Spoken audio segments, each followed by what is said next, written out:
Hi everybody, welcome. My name is Mykel. I am an intuitive tarot reader, energy worker, and I like to study astrology.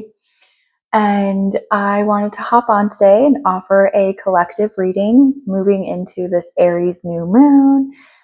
So today is April 14th, 2026. And if you've been paying any attention to astrology, a lot of Aries or a lot of planets are moving into Aries today. It's a really powerful energy. And so what Aries can kind of represent is like fresh starts, new beginnings.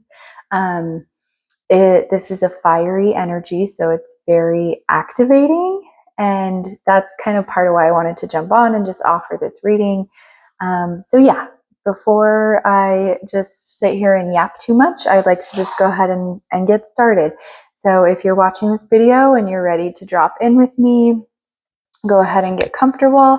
And if you need to pause to grab a water or some blankets or pillows, go ahead and pause and we'll come back. So settling in nice and comfortable, just invite you to draw your eyes closed or maybe soften your gaze, and we'll just take a moment to connect energetically. So with the power and the frequency of my voice, I am speaking it into intention now, my being here in this online container space to channel these cards, pull a few cards regarding the Aries New Moon and the collective well-being. It is with my divine intelligence within that I clear this energetic space now from any debris that does not serve the highest and the most loving good of the collective and of all involved. Asking for a beacon of Reiki light to shine forth, calling all of the souls forward that are meant to receive this message and this guidance now. I would also like to bless the space and bless the energetic container with Reiki, with white light, with the protection of my angels and my ancestors and my guides, and that no energy that is not in alignment with love, light, and truth cannot be clouded into this space. That is my intention. I speak it into reality, and so it is. I'm going to go ahead and just start pulling a few cards, and we'll see what happens.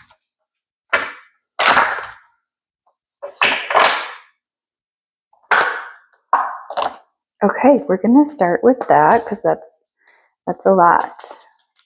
Okay, so we have, this is crazy. We have 5 cards total. 4 of them are in the suit of swords, which represents endings and like communication and interaction, relationships with each other. We also have the world. So that's a beautiful message that this is for the collective. We're all in this together. There is no separation.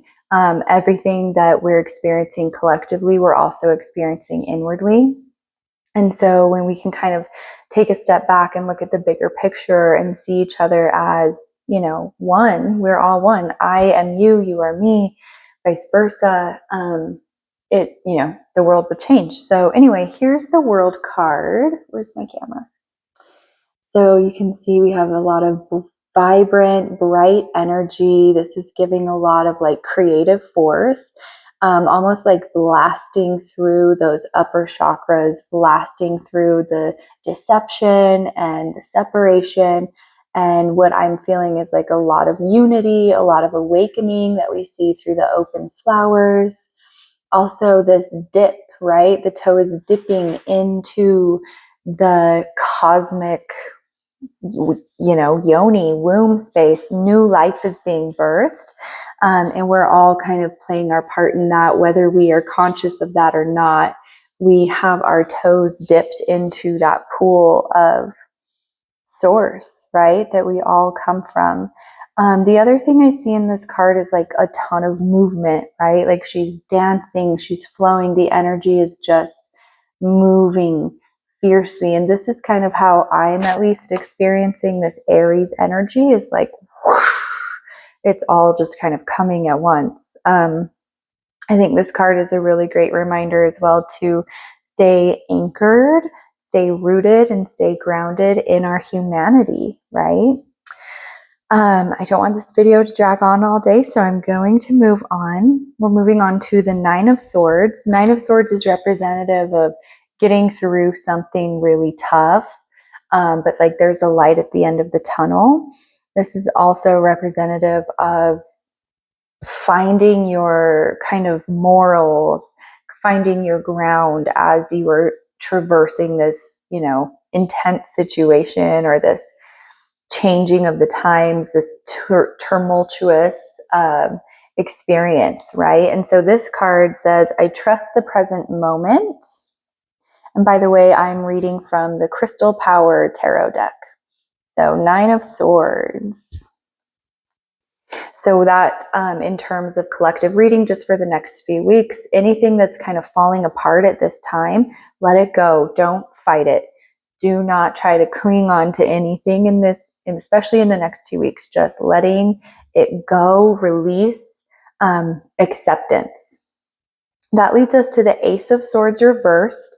So that what is kind of changing and happening for us now is like a new beginning, and it's being handed over to us, but it's in disguise. It's not going to show up as some big glamorous new life. It's probably going to show up as destruction, something falling apart, something breaking apart, some painful, quick, harsh, like cutoff or ending to something.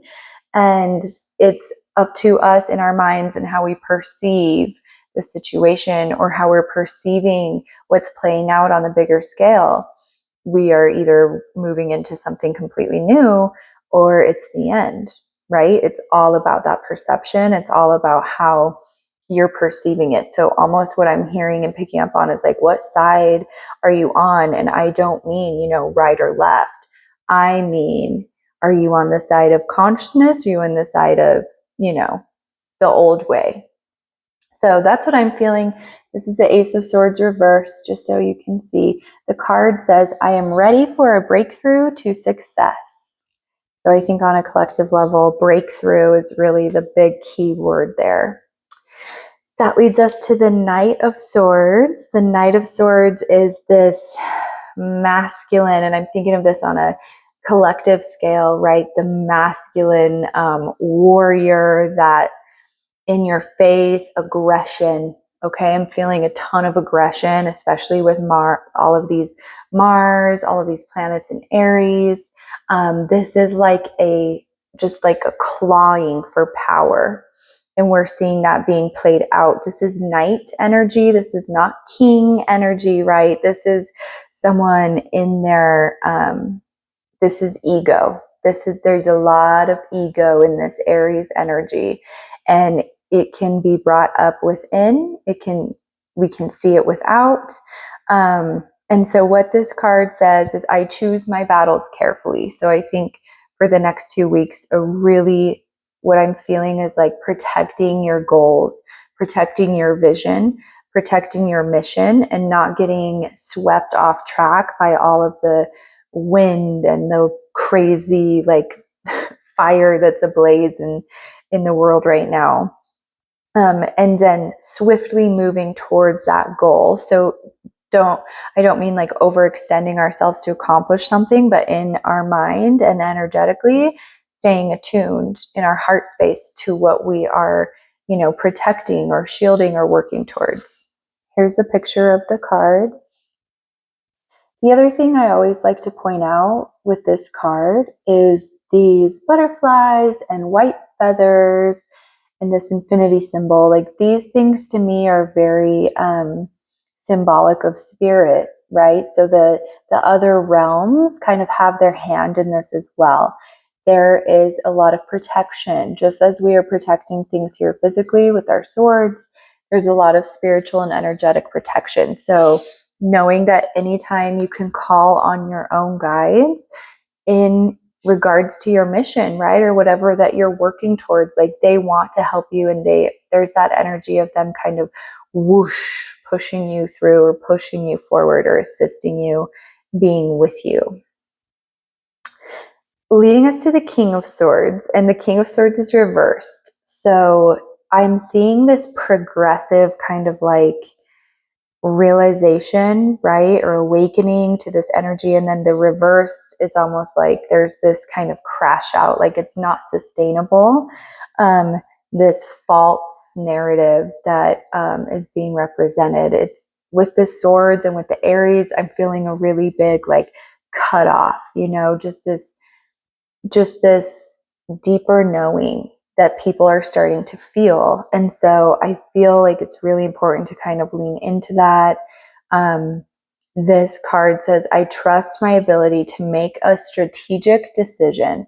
So this is such an opportunity to let your soul really guide, question yourself, question the things that you are just blindly following, right? And question those things. Protect your sovereignty. I feel like that's the biggest, you know, outtake on this. The entire world, hold the world card, is kind of moving through this transition, cutting off the old ways, cutting off things that don't serve, inner and outer.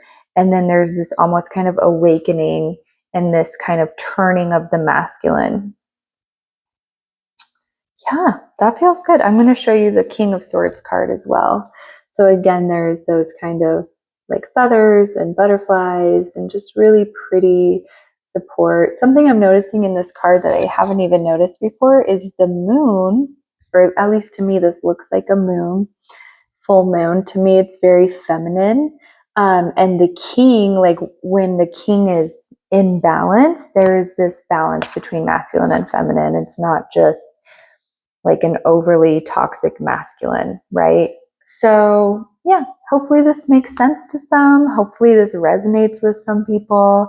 I just thought I would toss it out there. And if you like this, you want more updates, or you have any questions about astrology, tarot, yoga, if there's anything you want to see more of, let me know in the comments. Thank you so much for watching and have a great day. Mwah.